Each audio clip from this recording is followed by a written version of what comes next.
বন্ধুরা, তোমরা কেমন আছো? আমি তো একদম ভালো আছি। তো ভাবলাম ছেলের জন্য আজকে একটু চিলি চিকেন করে দিই, কারণ ওর বেশি পেঁয়াজ রসুনের ওই দৈনন্দিন যে আমরা মাংসটা খেয়ে থাকি সেটা খেতে চাই না। তাই আজকে আদা তেলের মধ্যে রসুন আর আদা ফোড়ন দিয়ে দিলাম।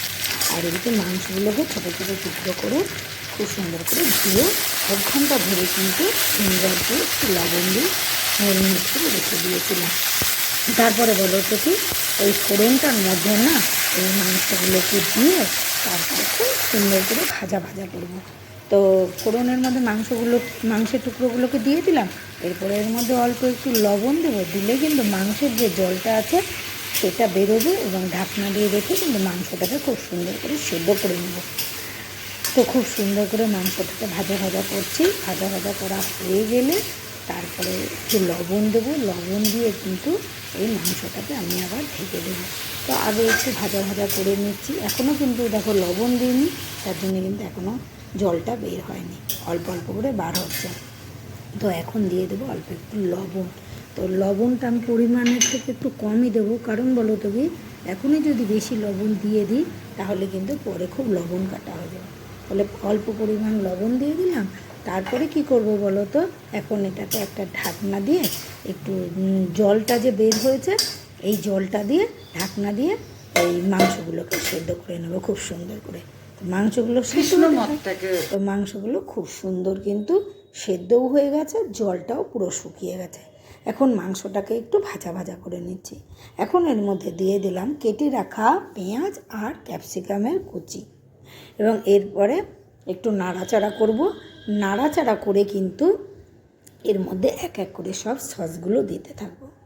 আজকে ছেলের সঙ্গে রান্না করতে করতে এত গল্প করছিলাম যে আজকে পেঁয়াজটাকে একটু বেশি ভেজে গলিয়ে ফেলেছি। অ্যাকচুয়ালি পেঁয়াজটা কিন্তু একটু শক্ত শক্ত থাকলে কিন্তু খেতে, বেশ ক্রাঞ্চি থাকলে খেতে কিন্তু খুব ভালো লাগে এই চিলি চিকেনটায়। আর চিলি চিকেনটা না ভীষণ সহজপাচ্য হয়। তো বন্ধুরা, এখন বেশ সুন্দর ভাজা ভাজা হয়ে গেছে, একটু বেশি ভাজা হয়ে গেছে। তো এখন দিয়ে দিলাম এর মধ্যে শেজওয়ান চাটনি, না শেজওয়ান সস দিয়ে দিলাম। তো শেজওয়ান সস দিয়ে দিলাম, তারপরে দিচ্ছি হচ্ছে সয়া সস। এরপরে দেবো পিচকু। আজকে বড় টমেটো কেচাপটা নেই, ছোট পিচকুটা আছে, তা পিচকুটা চিপেই একটু টমেটোর কেচাপও এর মধ্যে দিয়ে দিলাম। এবং তারপরে এর মধ্যে কিন্তু আমি লঙ্কা কেটে কুচি করে দিয়ে দিয়েছি, সেটা তোমাদেরকে আর আমার দেখানো হয়নি। তো এখন সুন্দর করে ভাজা ভাজা করে নেব। তারপরে এর মধ্যে একটু জল দেব, জল দিয়ে একটু নাড়াচাড়া করব। এটাই এই বেশিক্ষণ লাগে না, খুব তাড়াতাড়ি হয় এবং ভীষণ সহজ পাচ্ছ। এটা গরম গরম ভাতের সাথেও ভালো লাগে, আবার তোমার রুটির সঙ্গেও ভালো লাগে। তো শেজওয়ান সসটা একটু কম হয়ে গেছিলো দেখে আর একটুখানি দিয়ে দিলাম। তো শেজওয়ান সসে কিন্তু চিলি চিকেনের রান্নার যে স্বাদটা সেটা কিন্তু বেশ আরোটা বেড়ে যায়। তো তোমরা একবার দিয়ে দেখো। এখানে একটুখানি চিলি সস আমার বানানো দিয়ে দিলাম, আর অল্প একটু জল দিলাম। জল দিয়ে একটু নাড়াচাড়া করব। নাড়াচাড়া করার পর কিন্তু তারপরে এর মধ্যে দিয়ে দেবো হচ্ছে কর্নফ্লাওয়ার। তো কর্নফ্লাওয়ারটাকে গুলিয়ে রেখে দিয়েছি। এখন এটা একটু নাড়াচাড়া করে নিই। তারপরে দেখলাম যে ছেলেকে দিয়ে মাংসটা টেস্ট করালাম, যে আমি তো মাংস খাই না, ঠিকঠাক মতন লবণ টবণ সব হয়েছে নাকি তাই দেখার জন্য। তো দিয়ে দিলাম কর্নফ্লাওয়ারটা। এখন কর্নফ্লাওয়ারটা দিয়ে একটু নাড়াচাড়া করেই কিন্তু বন্ধুরা নামিয়ে ফেলবো। তো এইভাবেই আমি করি কিন্তু খুব সহজভাবে চিলি চিকেন। আমি কিন্তু চিলি চিকেনে ওই কর্নফ্লাওয়ার আর ডিম দিয়ে চিকেনটাকে ভেজে নিয়ে নিই।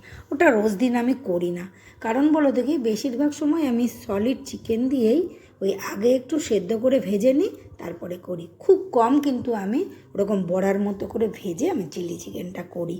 তো চলো, সব রকমভাবেই করা যায়। তো দোকানে চিলি চিকেনগুলো বড়ার মতো করে ভেজে করে, কিন্তু আমি এরকম করে আজকে করলাম। তো বন্ধুরা, হয়ে গেল আমার চিলি চিকেন রান্না। তো তোমাদের ভিডিওটা কেমন লাগলো? ভালো লাগলে অবশ্যই ভালোবেসে সঙ্গে থেকো।